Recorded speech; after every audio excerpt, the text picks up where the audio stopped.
think it was. He said 3 minutes, he meant 3 minutes. Yeah, he did. All right, everybody signed in? Sorry, Miss Lee. We're not leaving. Yeah, no.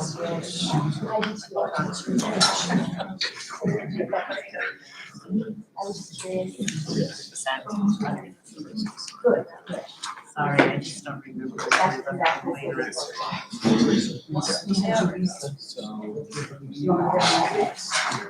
I know I have to write it down. I have it written down, but I wasn't at the later. Better than last Friday when we had the long. Because it is not allowed. I don't have the new custodian.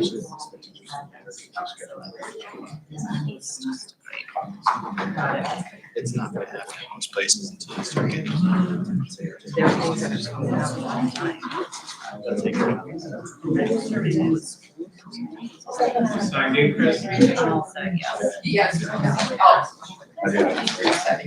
Okay, are you not signed in yet?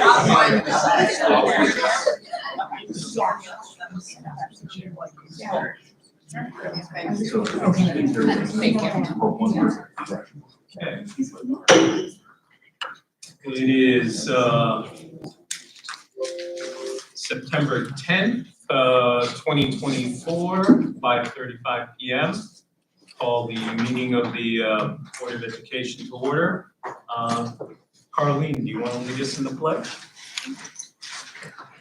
The flag of the United States of America, and to the republic for which it stands, one nation, under God, indivisible, with liberty and justice for all. Remain standing. Remain standing.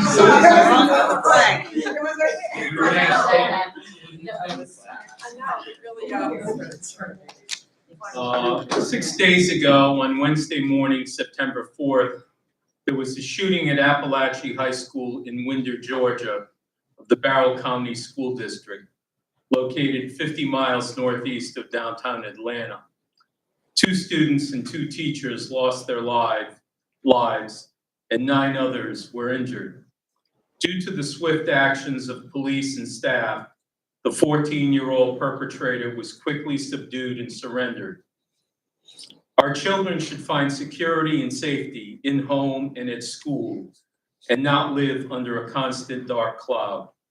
We should work to make it easy so that those suffering from mental health problems or bullying are able to find the help they need without resorting to violence.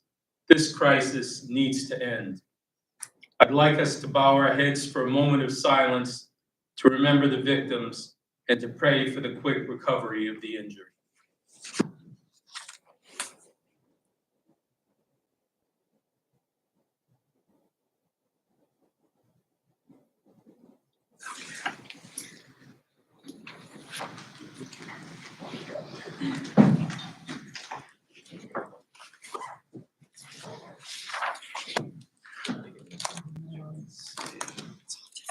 Okay, I'll entertain a motion for the approval of minutes, Board of Education meeting, June 11th, 2024.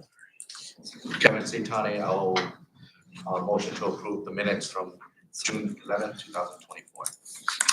Do I have a second? Second. Okay, any discussion? Give you a moment to read it over for discussion, corrections.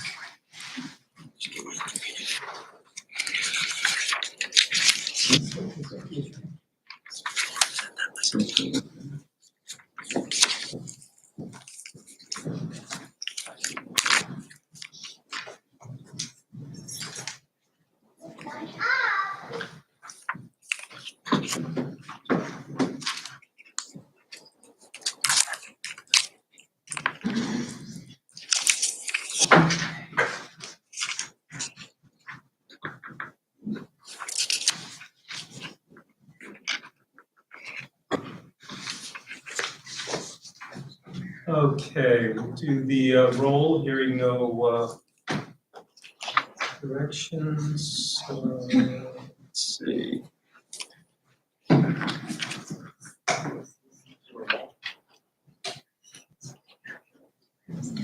Oh, yeah, we don't need a roll, we're all here.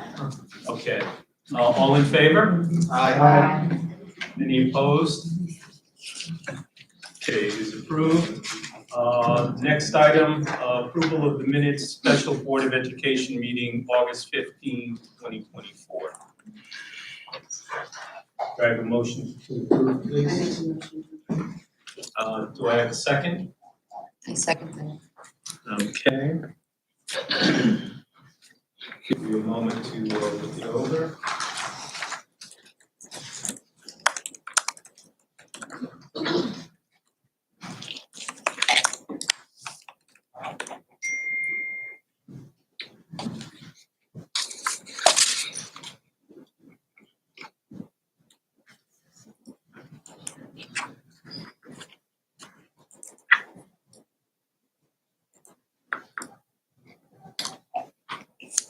Okay, hearing no corrections, all in favor?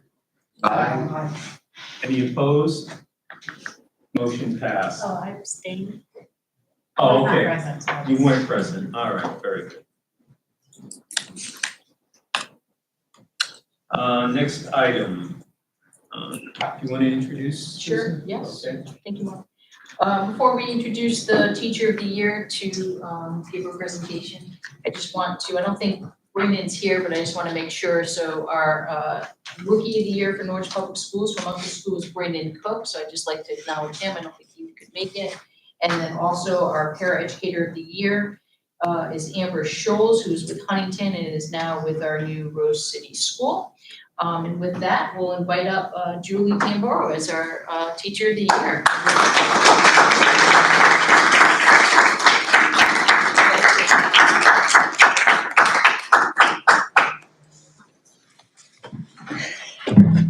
Thank you very much. It's an honor to be here, as it was an honor to be in front of my colleagues and the staff of Norwich Public Schools a couple weeks ago. I'm going to share my speech. I will start by saying it was written for mostly the staff and my colleagues, so I just hope that's understood. I began by sharing my complete and utter gratitude and how honored I was to be in front of all of my colleagues. I look out at all of you. I'm overwhelmed, a bit terrified. I'm not any more special than anyone in this room. I have no magic answers or amazing words of wisdom. I just know that I see all of you and I'm aware of the presence of greatness that surrounds me. I'm convinced that we here in Norwich are a special group of educators. All I can say to all of you is thank you. Thank you for choosing Norwich. Thank you for giving your best to the kids of this town. And thank you for allowing me this honor this year. It means so much to you, to me, and you, of course, too. I then gave some special thank yous to my parents who were there, my children who were there, to the schools Kelly and Moriarty because they're educating my children, and all of our children that we teach are somebody's babies. They just happen to have mine, and my children are very happy in those schools.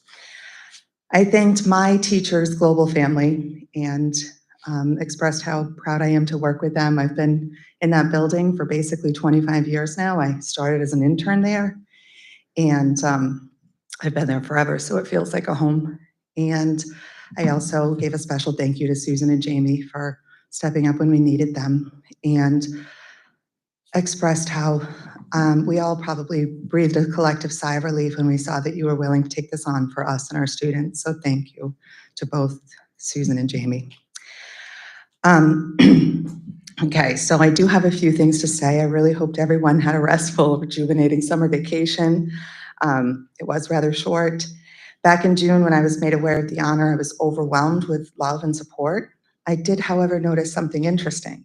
Most conversations began with congratulations and ended with, but now the speech. Or, wow, you're gonna think about that all summer. I just want you to know that I had a very full summer. I even have some photos to share with you. So I shared some photos of my summer. Here I am enjoying a family vacation near Lake George. I also read and relaxed at the beach. I went on a boat ride with my children, and I really probably was thinking of the speech in that moment. I did PD in the summer, and I even took time for some self-care. So all jokes aside, the pictures are supposed to, represent me thinking about the speech, and I did think about the speech a lot this summer. But I decided that I really wanted to talk to all of my colleagues and the staff about us. All of the work we do is about our students. They're at the forefront of all the decisions we make and the actions we take. But on that Tuesday, a couple weeks ago, I really wanted to talk in that giant room with all of my adult people. So this is what I had to say to them. I told them, number one, find your people.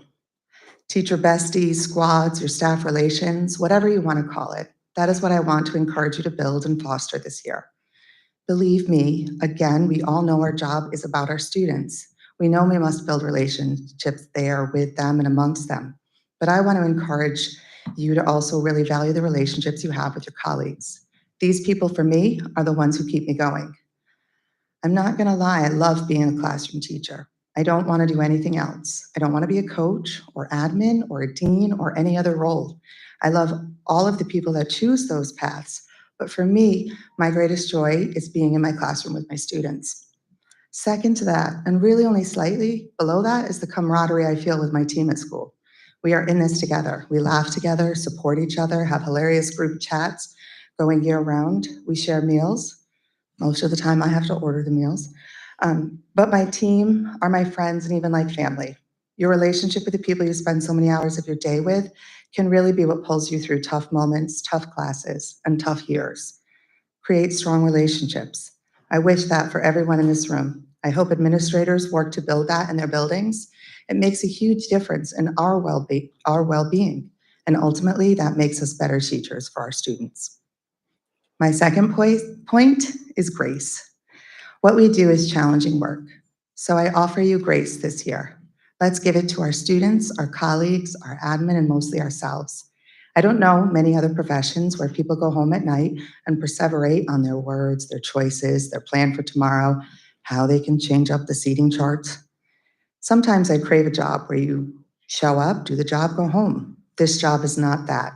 Always something you could be doing or should be doing. I Googled. The old stat from the 80s and 90s is that we make about 1,500 decisions a day as educators, and maybe more today considering technology and social emotional learning. 1,500. And it's not only decision making, but you have to be aware of every word out of your mouth all day long. You can make or break someone's spirit. That is a lot of power. So grace, I promote grace when you put the work aside for a bit. Grace when you fail, when you say the wrong thing, when you give a terrible assignment, when you use teachers pay teachers for subplans, when your seating chart fails miserably, again, just grace to fail and then keep trying, because that is what this work is and what we ask of our students. We don't ask them to be perfect or to have every answer. We allow them to make mistakes. We expect the learning to be a little messy. This takes me to the last part of my message. Let's give ourselves and our students grace and then try for better. Every day, just a little better. That is the beautiful complexity and simplicity of what we do. Every speech needs a quote, so here is mine. We ask our students, as Maya Angelou instructs, do the best you can do until you know better. Then when you know better, do better. Whether it is academic or social or emotional, it is just our job to get them to the knowing better part, and then to hold them accountable to it, and then to push them to the next level of better. We also ask the same of ourselves. Know better, do better. Simple complexity of this profession. That is my message. Come to know and love your people, give yourself grace, and work towards better over and over again. But I'm not quite done. I spoke to some of the real important people in this business. I gathered a few of their voices, and here is what they had to say.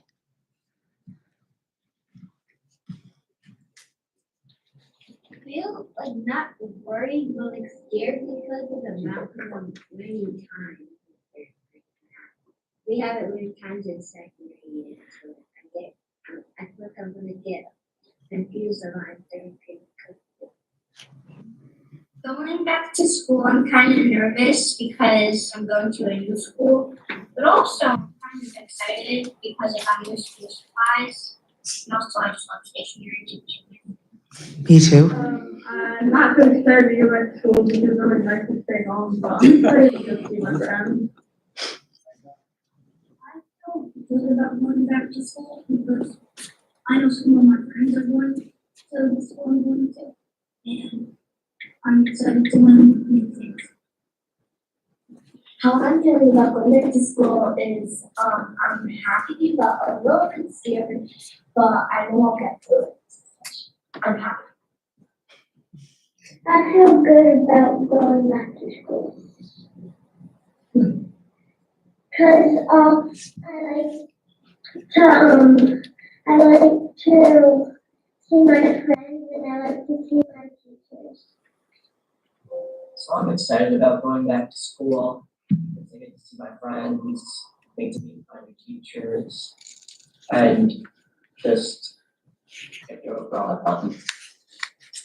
Good, because I get to see all my friends and enjoy my time.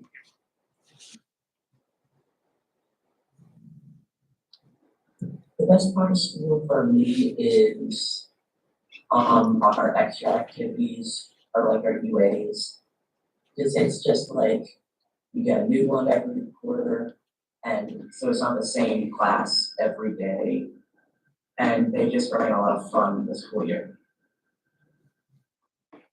Because my friends are really nice to me and because my teachers and my classmates are nice to me. Like lunch, reading, snack. Yep. This for me is lunch. I really like gym because just like our gym teacher just teaches us a lot and he's really nice and he's really fun, so I just want to gym. The best part of school is probably UAs and talking with my friends. The best part of school for me is writing. I like writing because it's very expressive and I find it easier to express myself in writing than actually saying it. The only reason I like math is because I'm good at it and I learn more. It's one of the stuff that we learn more about. But I also like to do reading because sometimes we get science and reading. Like reading is the same thing as science. It's just a different books.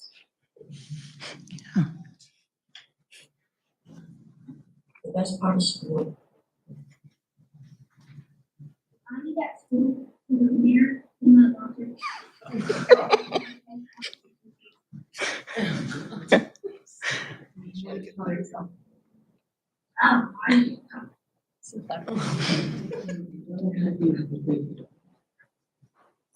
It's for everybody to be quiet when the teacher is talking.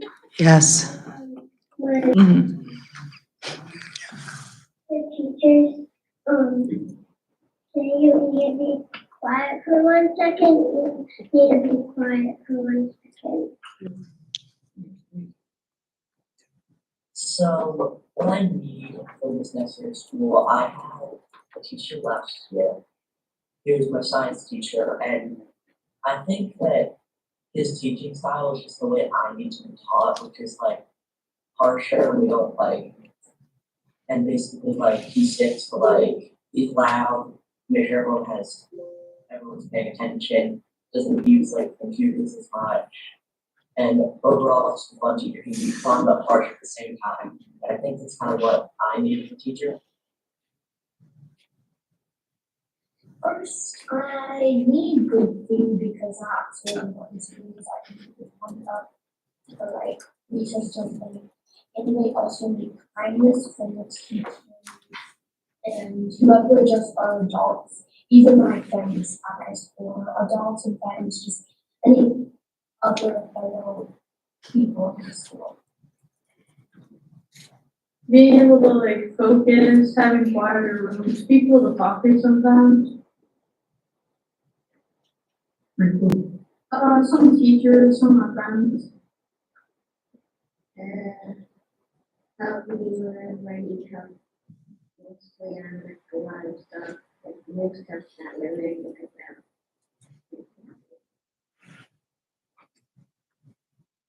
I need at school.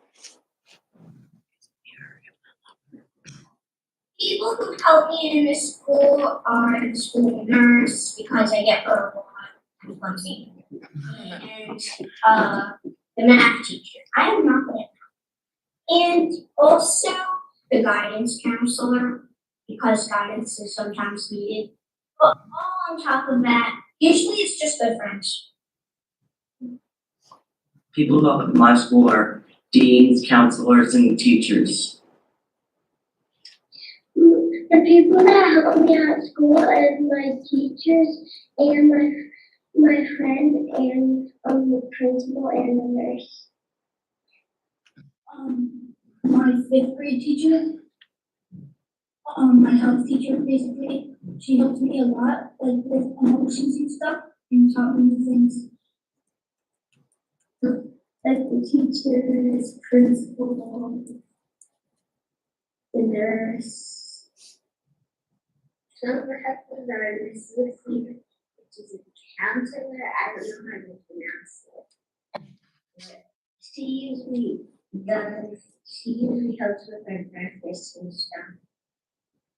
And I don't know our lunch lady's names, but they make the food and give us food. The teachers are super funny. They don't take things seriously all the time. They always play games with us and stuff. They help a lot. I really like, again, my intervention teacher. She's always there with me. And my 3rd grade teacher, she was so nice. She was like so kind. And she only used to fight for me. So.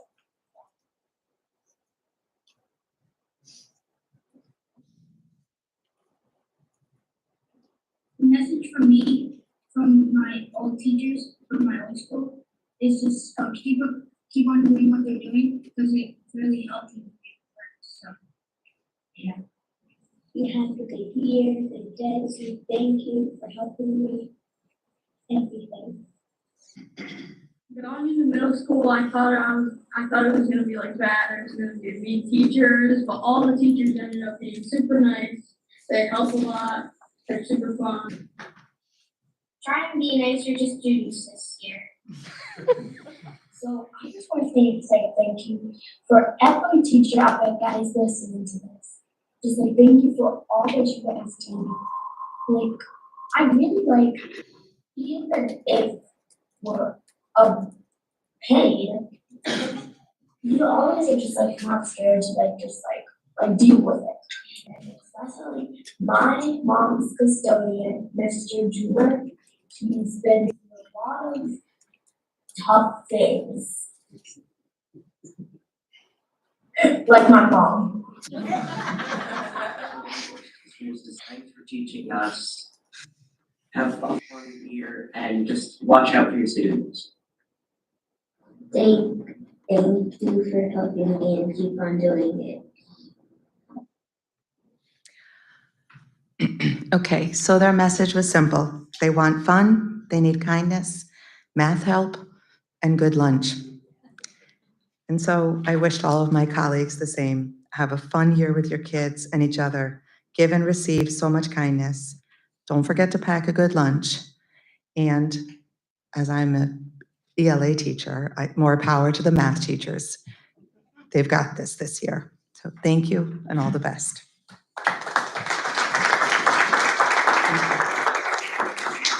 Thank you all.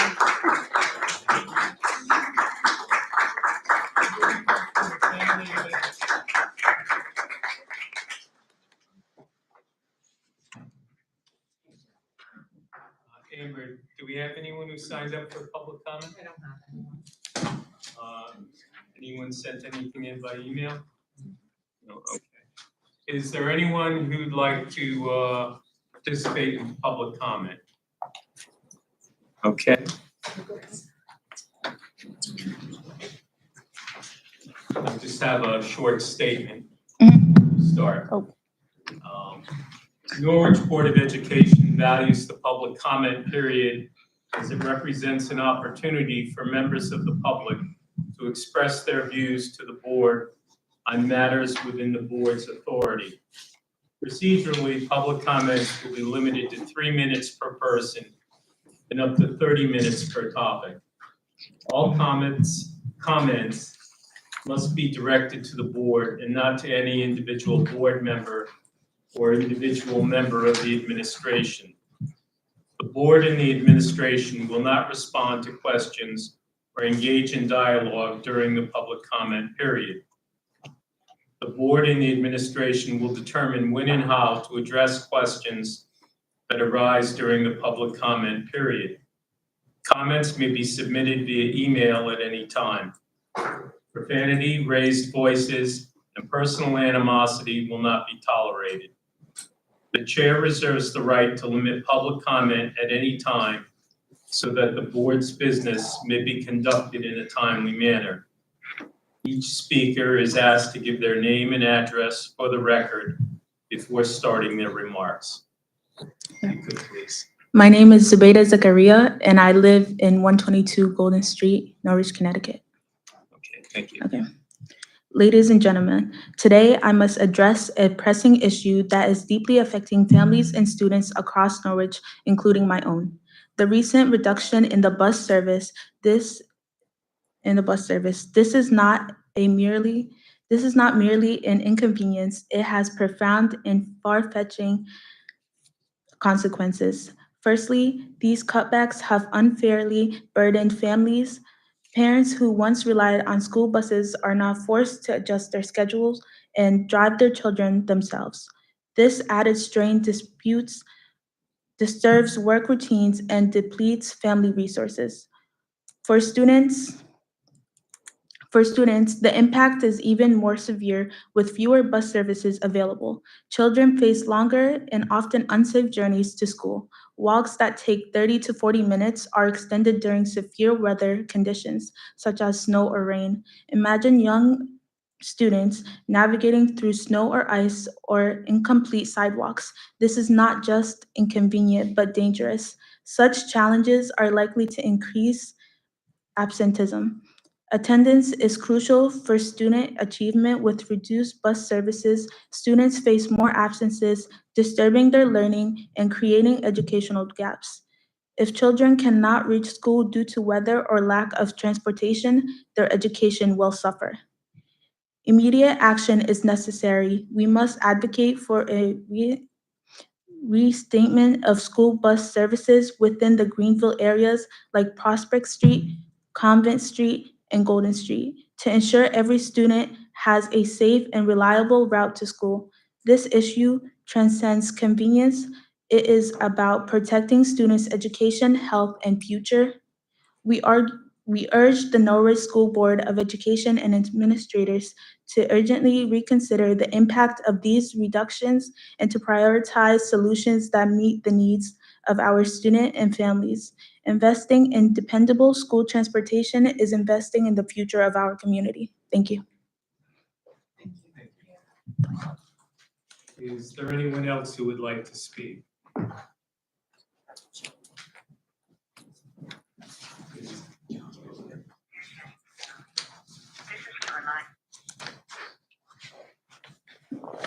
Hello, good evening.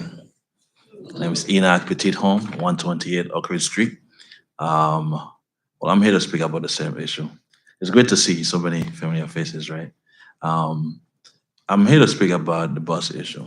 As you know, a lot of our families have set schedule, meaning that a lot of them take the bus, public bus, to go to work, meaning that they're not able to bring their kids to school. So if you have a kid coming from Hickory Street, Convent Street, Corey Street, that's a hike. I don't know if you guys ever try to take a walk that long to go to school. That's a hike. So, I don't want to keep going around the issue. So what I'm trying to say is that we urge the board to please reconsider this decision. I know when the decision was made, a lot of you guys were not part of the board at that time. So we're asking you guys to reconsider, this current board to reconsider the decision with transportation for our students. And then there are many families that we've talked to, right? I personally talked to a lot of families, right? Some of them are not able to get here because of work schedule. Some of them are not not that willing to come, but some of them are afraid to come because of the language barrier, right? They don't know if they would be able to, express themselves in their native languages. So I'm here to speak for them, and we're asking the board to please reconsider that decisions. Thank you.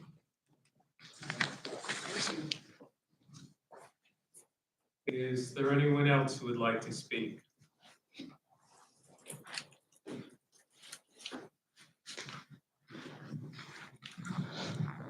Hello, board. It's Jess Quay. You should know my address by now, but 321 Old Canterbury Turnpike. Happy new school year. I'm just here with a friendly reminder, on September 18th, 2023, we had a special meeting to discuss the allegations that our former superintendent was running a hostile work environment, resulting in 160 of our certified staff fleeing the district. I don't know if you've looked at the calendar, but it is now September 10th, 2024.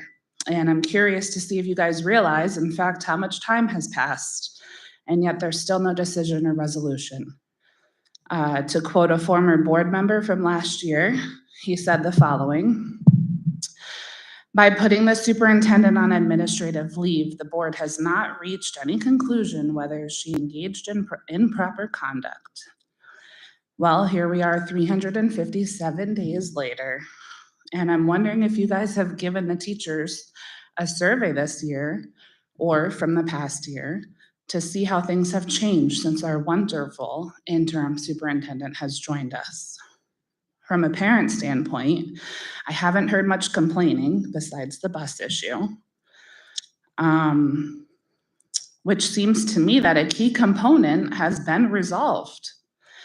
So I say, let's cut the string and show these teachers and your community that you guys actually can do the jobs that we appointed you for. Side note, times are changing, the world is changing, and you open public comment by saying you won't engage in conversation. But you were voted on by your community to make important decisions for our children. How much better of a relationship would you have if you actually did listen to what we have to say and then have conversations with us or give us explanations of things? It's very hard to come to a meeting once a month, express concerns, but yet nothing is ever addressed. We see boards of education across the country engage with the parents that they serve. So from all that, my idea is maybe that goes on your agenda to talk about as a group, to change some rules with the ever-evolving world. That's pretty much it. You guys know my feelings. I'm just here to be that little gnat that you can't get away. So have a great year, and thank you. Appreciate your You're welcome. Is there anyone else who would like to speak? Is there anyone else who would like to speak? Is there anyone else who would like to speak? I now declare public comment closed. Okay, now we come to the report of the chair. I attended the convocation on August 27th, which was well attended by teachers and staff.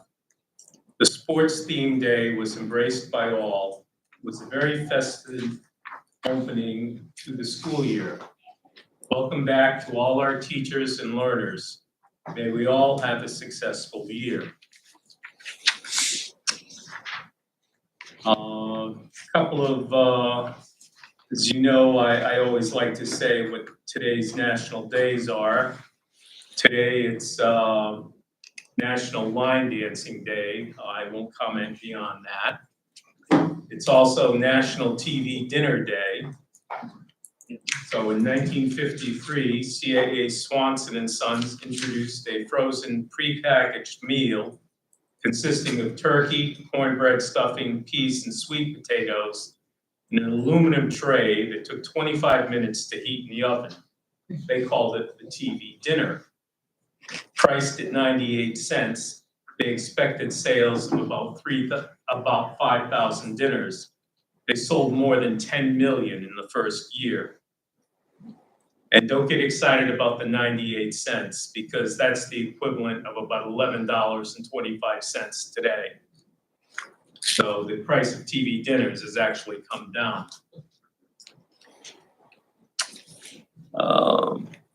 Let's see.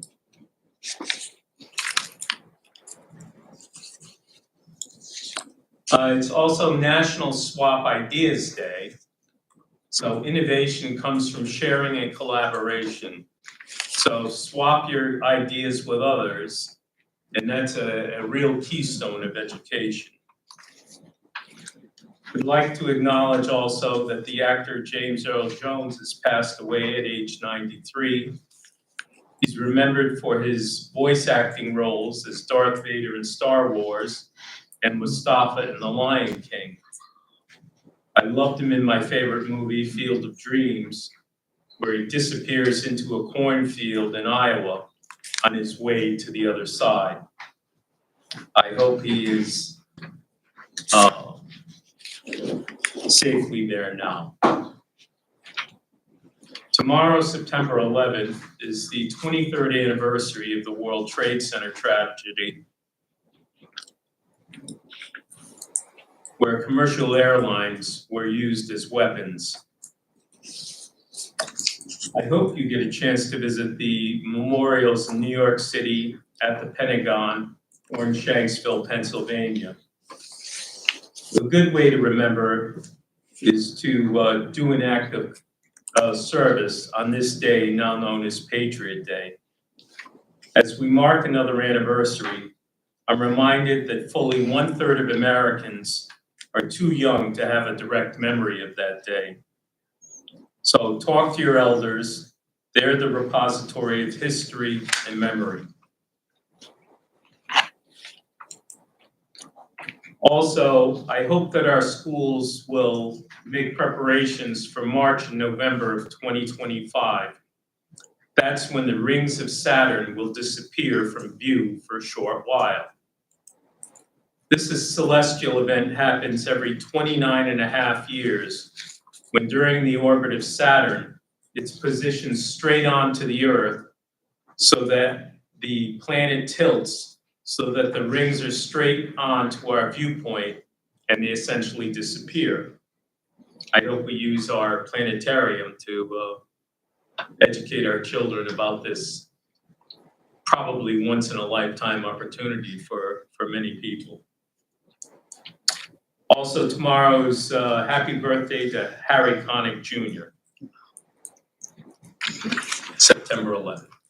And now I turn it over to our acting superintendent.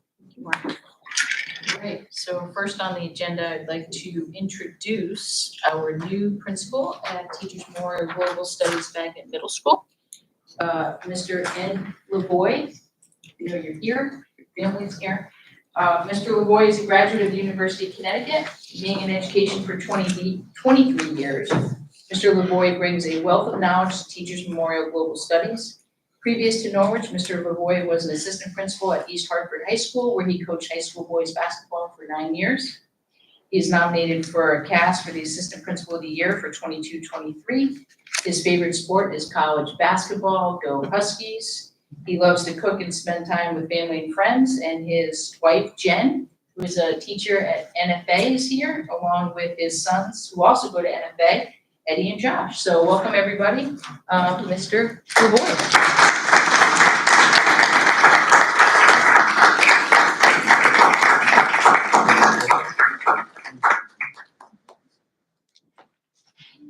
Thank you very much. Appreciate being here. Really love being here at Norwich. When I met Susan in person the first time with Jamie, I knew it was the right fit for me. I've been in education, like she mentioned, for 23, 24 years, and it already feels like home. The people that I've met in the community, in our school, just in general in Norwich Public Schools has been amazing. Support to support our kids and support our causes and to move our schools forward. So really appreciate you having me and making me a part of your family. Thank you very much.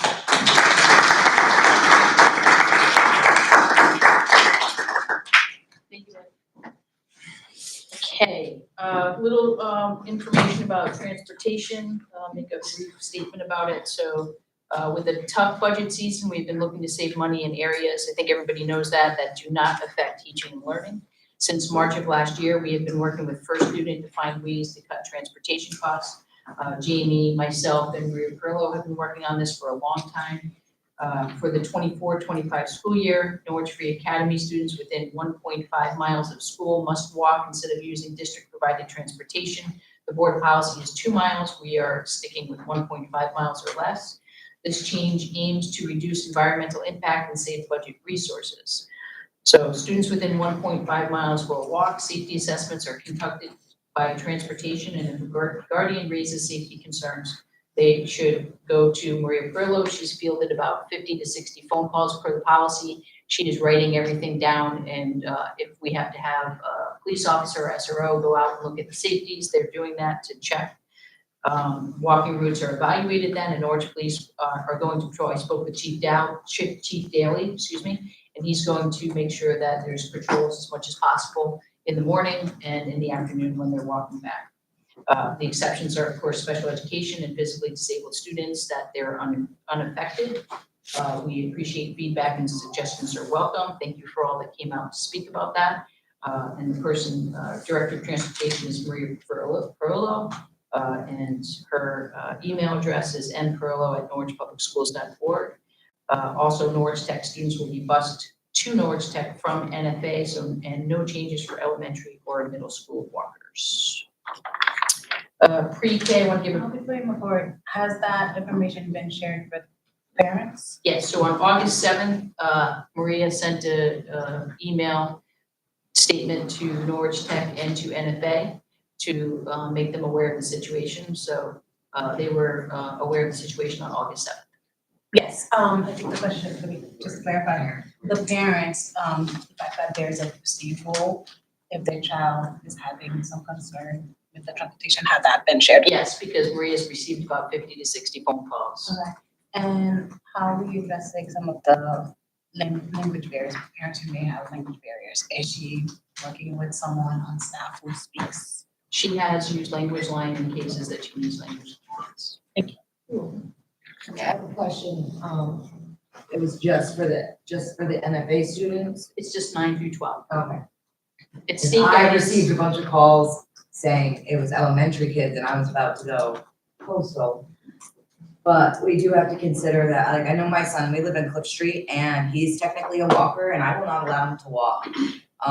Sidewalks are broken, sidewalks are overgrown, people do not, trash barrels, there are not, it's really, that area is really hard for walking. I'm an adult and I wouldn't walk down, I wouldn't walk to NFA from my home. There are some. So luckily I'm fortunate enough to be able to change my schedule and drive my son to and from school, but there are some safety concerns, and anyone who has called me, I've recommended them that they walk that route. Video camera the route, walk it, point out the safety concerns so that you have valid evidence so that you can talk to Maria with your concerns. That would be my suggestion. And then also we can send out an SRO to meet with the parent at where they feel that it's not safe as well. So. It affects NFA and also Norwich Tech students because the Tech students walk to NFA and then there's a shuttle bus which transports them from NFA in the morning up to Tech. So they're not climbing the hill and there's no sidewalks. And that's in just that the area. safety concerns of other drivers and stuff. Another concern I have is, I mean, there was a shooting in broad daylight at 5 o'clock in my neighborhood. I was outside with my 9-year-old. I'm concerned the safety because our school, where we are hearing gunshots all over our city. Our city is not safe. And we do need to consider those other conditions. I understand money and everything, but safety is number one. And our streets and our town is not safe right now. And it hasn't been for a long time. And it's time we do better, and not just us as a school, but us as a city council, us as community members. We really need to make our city safer for our students, because I used to walk to school far, far, far, but it was safe then.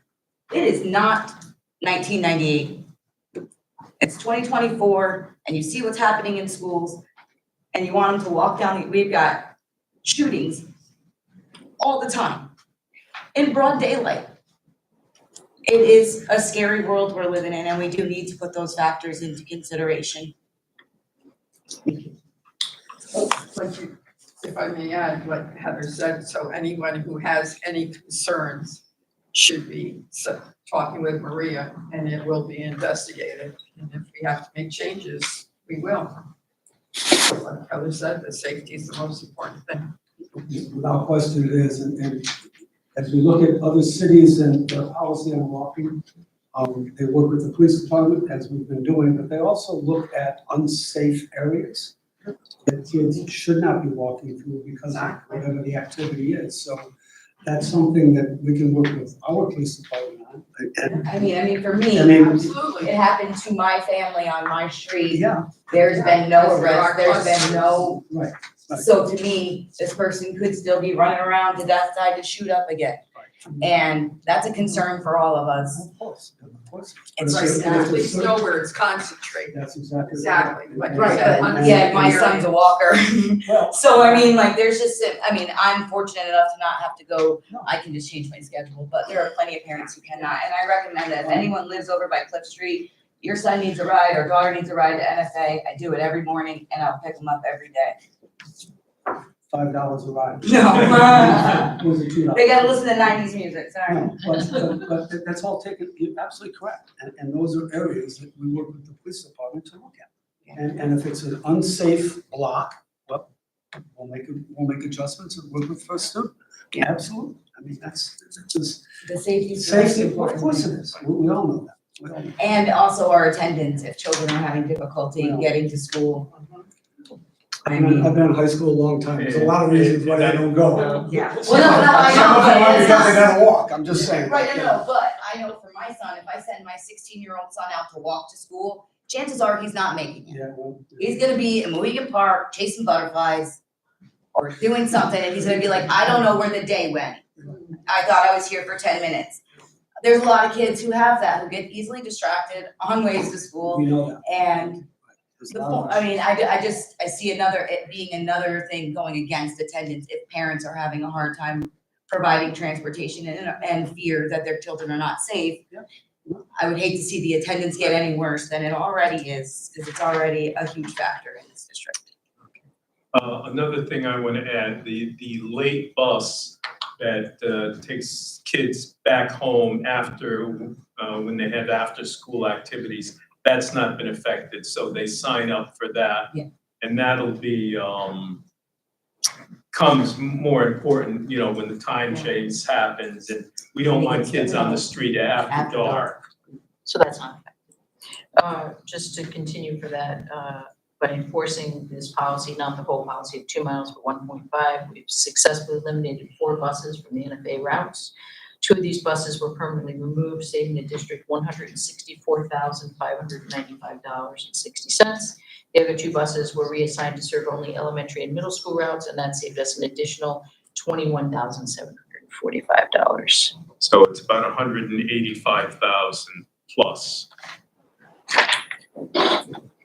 On to the preschool update. Preschool was off to a great start. Early childhood administrative offices have moved to 201 Hickory Street and are sharing space with adult education. The space includes the coordinator, Corey, and then our administrative assistant, compliance officer, and birth to 3 evaluation center. We have enrolled 17 students over the summer for a 12-month program with the knowledge they would leave pre-K for kindergarten this fall. Since July 1st, we have enrolled 49 students with 67% of those enrollments on or after August 26th. We currently have students in 228 of our 323 slots, which means that we're 71% full. We expect 65 students to enroll for our birth to 3 process this school year and need to consider this when we fill our classrooms. School readiness funding will shift to early start Connecticut funding that streamlines the process for reimbursements from the Office of Early Childhood.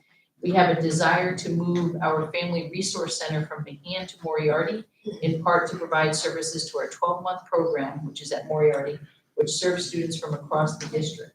This will eventually require board approval. So I just want to, so you'll hear more about this plan once we conduct our needs assessment and ensure it is a proper move to the request, so just keep that in mind as we move throughout the year. We started our school year with a strategic plan for preschool and aligned professional development. Our focus this school year is alignment with kindergarten standards, cohesive academic and social emotional plans, and strong classroom routines to support executive functioning. Thank you, Corey, for that. I wanted to just let you know that we are looking into, spoke with Ed and Brandy, the middle school principals, and we are looking to have some grade 8 representatives to sit at the tables, like right next to you over there, and sort of be involved in the process of board education, and then share out on what's going on in our middle school. So we're looking forward to rotate students through for that. So hopefully next month we'll start with that. Rose City School, I'm gonna save most of this for Lisa because I don't want to steal her thunder, but we are super excited, and I know you all have the new brochures on your right on your seat there. So our new Rose City School began with the first day of school, and I'll let Lisa talk more about it when she does her speech. And finally, talk about the cell phone policy. We know that Governor Lamont sent something out about cell phone policy in middle school. And then we got some guidance from the Connecticut State Department of Education.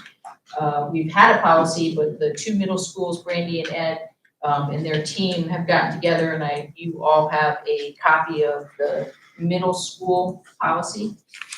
So the board policies are listed on there, and it talks about 1st through 5th offense. It sounds like everything's going well from talking with Brandy and Ed about this. This was also sent home.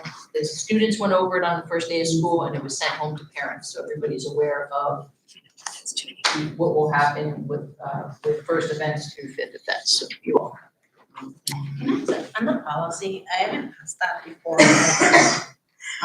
When the policy is out, is there an opportunities for parents to translate this in their preferred? I believe it was translated through Parent Square, so it went out. Is that correct, Brandy and Ed? So it goes. So what happens is something is posted on Parent Square. It goes to whatever language is in Power School that the parent that wants. So if Power School says Spanish is their preferred language, then it will translate to Spanish. And one of the things that I've been hearing in terms of that is sometimes our translations is not accurate, oftentimes. On Parent Square? And well, in general, so sometimes it's harder for a parent to be able to even understand that based upon how it was translated. So I'm just wondering, how do we verify the translations that's provided to the service line that we use? We really don't.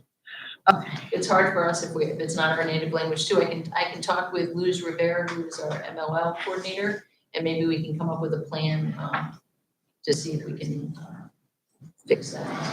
Okay. I've been hearing a lot of that. So About like this especially? Yeah, communication in general that comes in their native language, and it's like, I can't even understand this because Creole or Creole is one that I work with a few people and they're having a very hard time. We can address this with Parent Square as well, since they provide us with that. So thanks for that feedback, I appreciate that. Do they know about our ESL classes and where they can try to learn the language. Yes, but, oh, yes, our class size, last year we had a wait list and I'm pretty sure we still have. Yeah, that's what I'm wondering how things are going. We still have a week. We still We have a wait still list, do? so, yeah, we're gonna There's no have way that. we can increase the number.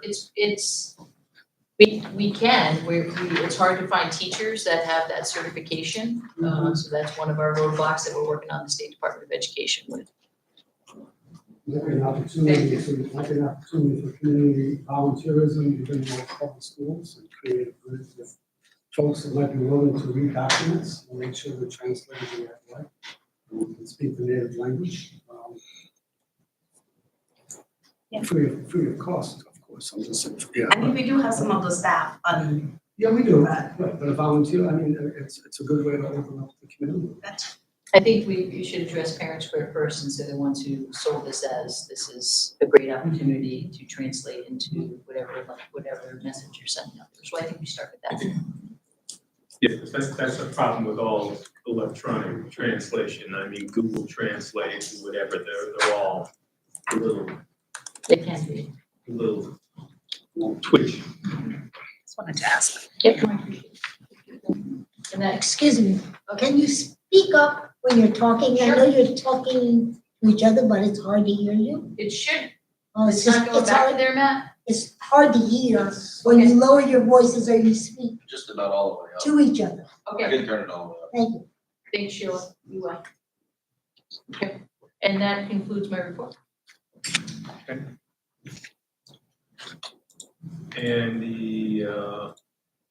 you have a report from Jamie? It's on there. The only thing I'll say is that next month, Jamie's going to report out on our beginning assessments, which we're in the process of doing right now. So she'll have a detailed presentation for you to discuss those assessments and see where we are and where we're going to move. And, that's the other thing I was gonna ask. Do you have any reports from the middle school principals as far as compliance with the cell phone policy?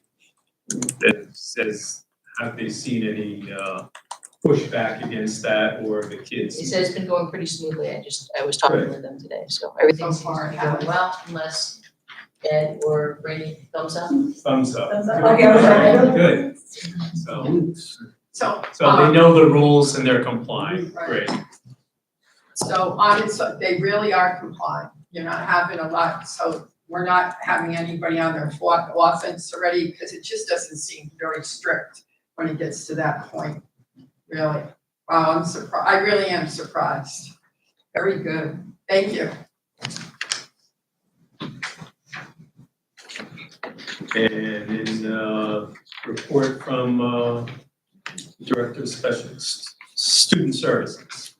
Good evening. All good news from Student Services this evening. So I'm really pleased to bring this report to you. First, I'd like to, well, I'm not used to the microphone right here. You're good. Okay, can you hear me now? Yes. Okay. I want to bring your attention to our out-of-district placements. As you know, we do fluctuate in out-of-district placements. We are on the lower end right now, which is good news. I also was very honored to be part of the Special Education Legislative Summit this summer in Washington, D.C. As executive board member of CASE and representing Norwich Public Schools, I was there with a team of individuals from Connecticut, a professor emeritus from Central Connecticut State, another director of special education, and the executive director of CASE. And we were there to advocate with our Connecticut legislators, senators, and representatives. It was really exciting to be there. And we advocated on several key issues in special education. One of them, of course, is full funding of IDEA. I was very fortunate to deliver the letter that was written by Norwich delegation, our Board of Education and City Council members, our mayor, and a letter also endorsing full funding for IDEA from our Parents with a Purpose and from our central office, so Susan and I as well. So that was really exciting. Something that came out of that visit from Washington was that Representative Courtney's legislative assistant came to visit us in Norwich, and she was here for our District Leadership Academy, our administrator retreat, rather. And she was here to listen and just to observe, and she will be back this fall. So I'm really excited to have someone in Washington that we can talk to and kind of give the lens of what it really looks like in the schools. So I'm excited to take her on a tour later on. There were in the report, you can see some of the bills that we focused on and trying to get support and leverage our needs and our wants for our students. It was really a privilege and honor to be able to share stories from the city and to be there in advocating in that way. In other good news, we have our Bureau of Special Education visit that we had in March. Our report came in over the summer. I'd like to really take a moment to thank all of our special education department, everyone all throughout the district who helped us prepare for the visit. It was an unannounced visit. The Bureau came in. We had excellent results. They looked at IEP compliance. We had no corrective actions, no findings of noncompliance.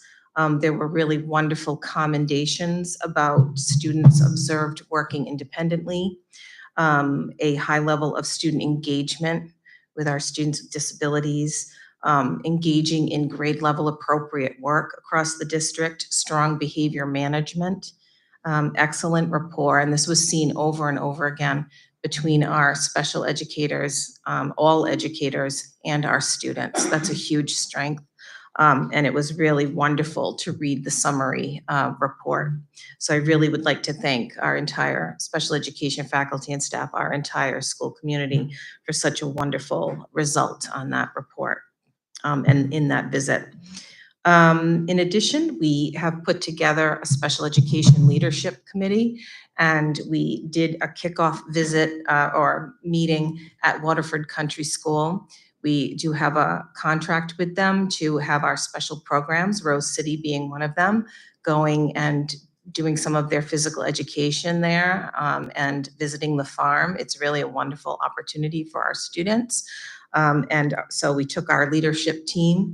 You'll notice center in the picture is Beth Hanlon, and I'd like to give a special shout out to her for her support and welcoming her back to the Office of Student Services as our assistant director.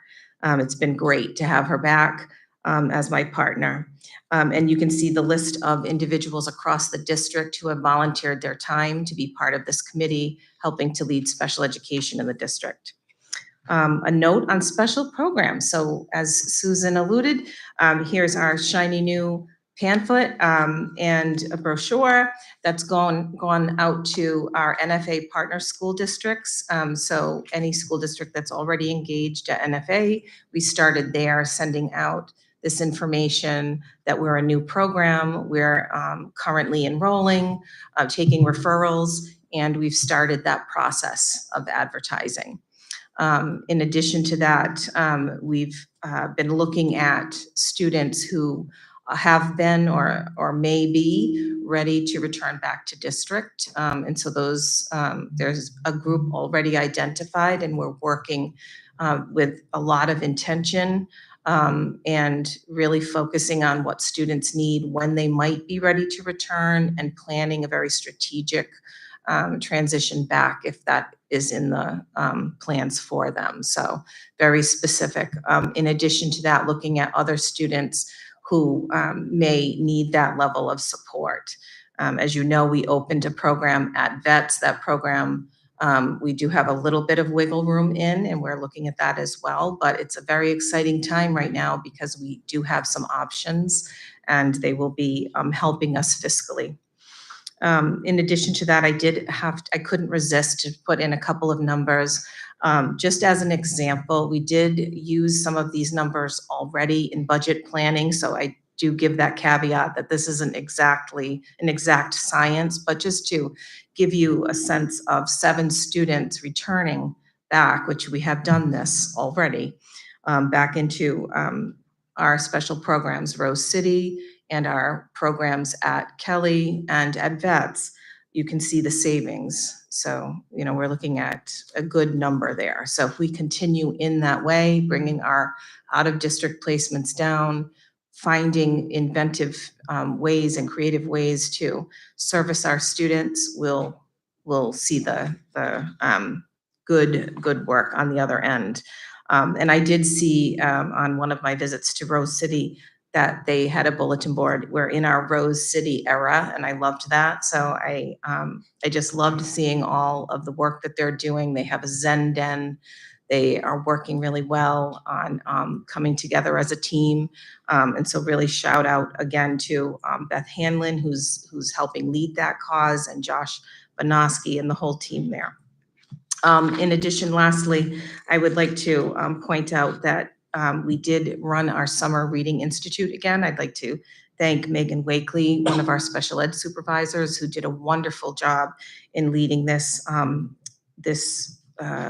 piece of our summer programming.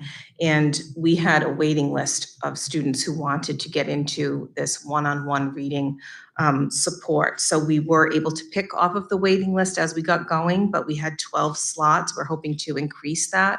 And in the report, you'll see huge gains in the short period of time using a really research-based multisensory reading technique.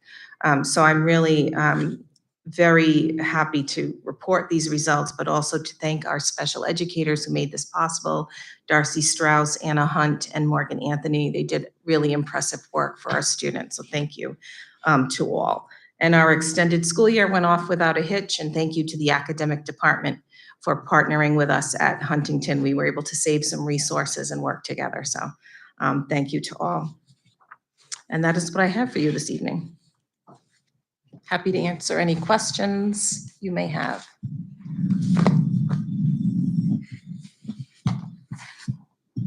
Okay, hearing no questions, report of the business administrator. Oh, good evening and welcome to 24-25.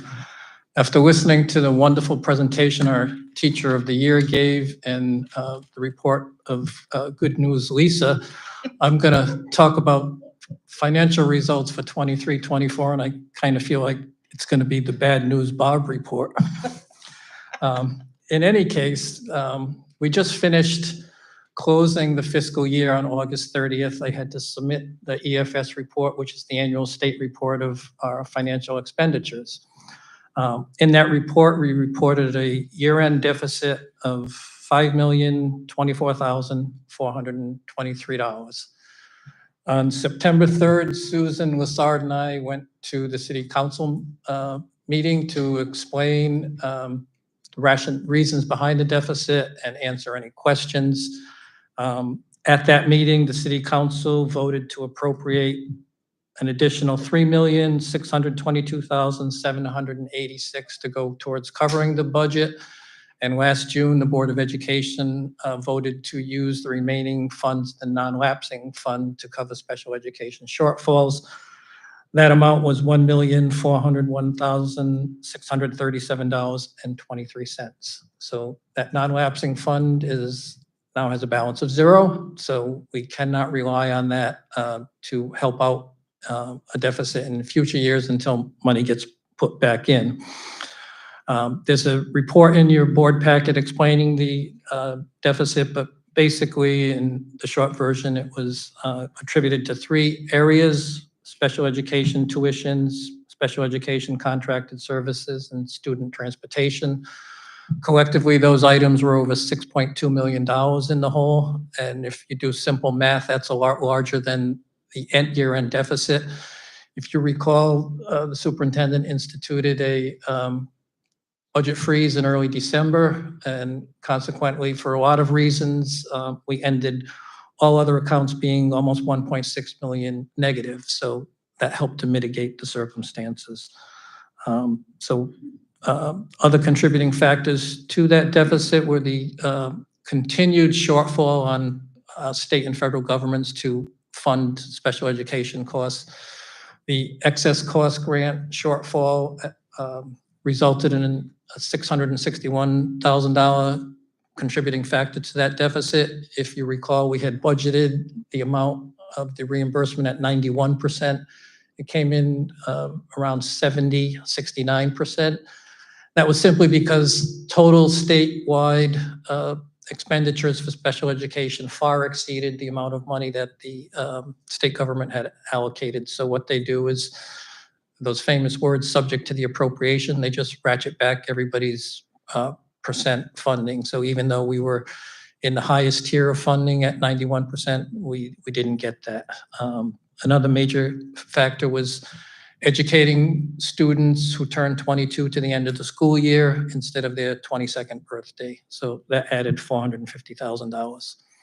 So that's basically the rationale and the shortfall. I hope we never have another year like that from a fiscal standpoint. If you have any questions about 23, 24, I'll be glad to answer them. The audit is underway right now. CLA is the audit firm. They do both the city and the Board of Ed. By statute, they have to submit an audit by December 31st or ask for an extension.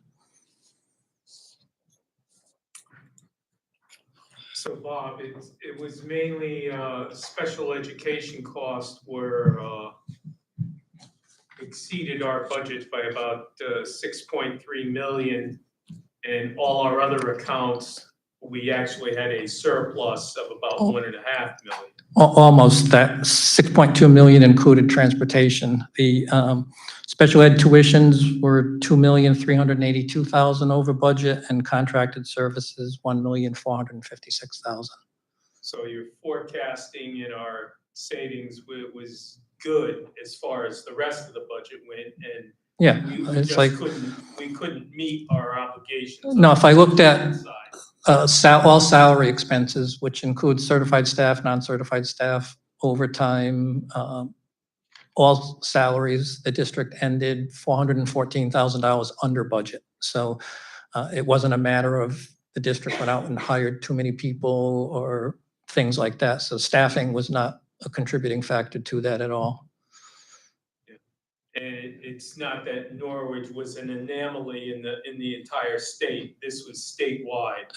Special education costs did affect every district. So anything else on 23, 24? I don't have anything. Anyone else? As far as 24, 25 goes, obviously we're going to be monitoring the budget with extreme scrutiny, both at the cabinet level and within the finance office. I hate to start the year off with a facilities issue, but the rooftop heat exchanger that serves the gymnasium at Huntington was cracked, so that needed to be replaced. The repair hasn't been 100% finished yet, but that's a $50,000 cost. Now, during the budget process, we reduced the capital repair fund from $100,000 down to $75,000. So we have $25,000 left in that fund for 9 more months of the year. So fingers are crossed, and it's hard to get through a budget year on hope, but that's what we're doing from a facility standpoint. August 30th was the first certified payroll of the year, so we're analyzing that to see where we stand in terms of actual staff members versus the budget. This coming Friday, we'll have the first payroll for school year employees, and that analysis will begin. The Alliance grant, which is in round numbers about $14.5 million, has not been approved from a use of funds standpoint yet, but it has been approved from a dollar standpoint. So we're waiting to see how that goes. Obviously, the two biggest funding factors for the Norwich school system is the Board of Ed funded from the city plus the Alliance grant. So those are will be the main focus of our areas. One deficit item we know of will be the SRO program, just under $25,000. When we did the budget, we put in $309,000. That was an estimate. The police department was still under contract negotiations, and that's all been settled now, and it came in a little higher than that. So we'll have to find a way to make up that deficit. And that's the start for 24, 25. So our new school buildings can't come online quick enough because systems are starting to fail in our old buildings. Well, in the last 3 years, the biggest failures have been heat and elevators. If you recall, we spent just under $400,000 replacing boilers at Stanton. The following year was about $675,000 at Global. We have this $50,000 at Huntington. We had an elevator repair at Bishop that was about $125,000. And we had air conditioning issues at Global that was funded under the ESSER grant. So those are the biggest concerns. Let's just hope that we can, Elmer's glue and Scotch tape will hold us together for at least a couple more I'm years. being optimistic. We've had one major issue a year, so I'm counting Huntington as this year's major issue. And so we're done. And that, how old is that part of the, because that was a new addition for the gym. The heat exchanger was a McQuaid unit, and it goes back to the 1990s. So, you know, it's 30 plus years, and that's a long time for a piece of mechanical equipment. We were fortunate to find a contractor to service the unit because there aren't many contractors. It was an older piece of equipment.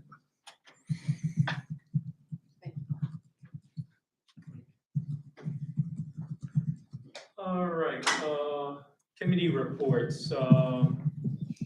Budget and ad hoc, we're not in that phase right now. We'll be starting those up again. Budget probably January, February, and then followed by ad hoc. As far as negotiation goes, we're starting administrator negotiation tomorrow. To those on the committee, that will be 90 Town Street. So it won't be in this room, it'll be at 90 Town. Policy Committee. Policy Committee has not met, but we have policy dates that have been posted, and we'll be meeting on those following dates listed. And all those meetings are Zoom. Yes, all Zoom. And you want to give a report, Christine, on the school building? You can go ahead. You All probably right. have better notes than I do. Okay, the school building committee, they met about 3 weeks ago, followed by our meeting that same evening. This was concerning the proposed city council bond proposals over possible overruns. Both the school committee and our committee here, we reviewed the figures and we felt that the schools can be built for the 385 bond that was approved, 385 million bond. So at this time, those bond proposals were withdrawn. And we're in the process right now of hiring architects. I believe by the end of this week, we have to put in our review of for the Uncas and Moriarty projects. So construction will be starting on the Stanton and Greenville, most likely in the spring. And then the planning portion for Uncas and Moriarty will be starting almost simultaneously on that. Greg, anything from IDCS? No, they meet tomorrow, so I have not. They had one special meeting over the summer I wasn't able to attend. Okay. I did attend the NFA meeting. They had one in the end of July. And they're generally meeting their budget goals as far as enrollment. Most of their budget is dependent on tuition, so they have to meet their enrollment numbers in order to meet their budget. They were a little afraid with numbers being down a bit in the special ed area, but they'll know better by the October 1st. Otis Library, anything, John, over the summer? And Greg, probably nothing for Learn over the summer either. Thursday. The foundation, the Norwich Public Schools Foundation, we had a meeting the beginning of the month. At the convocation, we handed out fall grants to 13 teachers at the convocation. And at the meeting, we decided that instead of doing grants in the middle of the semesters, we'd be switching our grant approvals and awards to coincide with the beginning. So we'll have one session in the fall, at the beginning of the fall, and one session probably early January for the spring. Also to let everyone know, and you've got the notice here, the biannual Fall Follies will be happening on November 22nd. That's a major fundraiser for the foundation.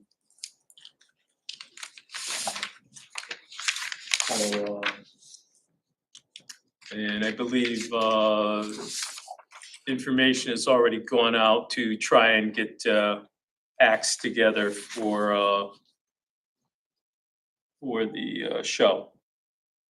I just want to add quickly that we also have the CABE convention, which is held at the Groton Marriott, and that'll be the weekend before November 15th and 16th, Friday and Saturday. They haven't posted the agenda yet as far as what the workshops will be. That's usually a good time to get in education for board members. So think about if you're able to attend that. Anyone have any personal reports or other reports to report on? I just have a question. Do we have any new information concerning the wonderful issue that has now taken almost a year? It's in the hands of attorneys right now, and unfortunately, I can't really comment because it's the privacy and the legal confidentiality issues concerning this. I know, but don't you, I mean, A time frame or? like, we need a time frame, or we need to make a decision without the rest of the information, because obviously there's been enough information found. It's taken a year. We need to. No, we don't need to make a decision because unless you want to get sued for, I mean, you need a reason. We have a reason, and I gave you the information, and it's taking forever. And with the same update every time, there's not even one word, like, I feel like we're just, I mean, it's been almost a year. Her contract is up in another year. Are we just gonna wait it out? Our town is suffering. They're angry and they're upset, and we're paying for 2 superintendents, and we're in this budget crisis, and kids can't get rides to school. Well, I I'd mean, we need to start like to do it making some correctly. actions. I mean, look at the situation with the Derby Gate. I mean, that's been going on for 5 years. So that's, I don't want to extend it out to 5 years. That's not acceptable. But what is the time frame though, Mark? I don't have a time frame at this time, because if I give you a time frame and it switches, you know, We're in the same it's a boat legal again. process, and legal things are May I ask, very iffy. How many billable hours we've had over the summertime?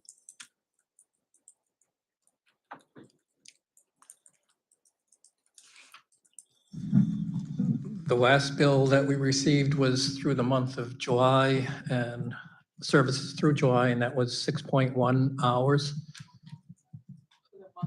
For the month of July. June was 35.5 hours. I mean, they've got to be putting more effort, more time into it. We're paying a lawyer, that's what we're supposed to be pay them to do a job, and they're not doing it efficiently.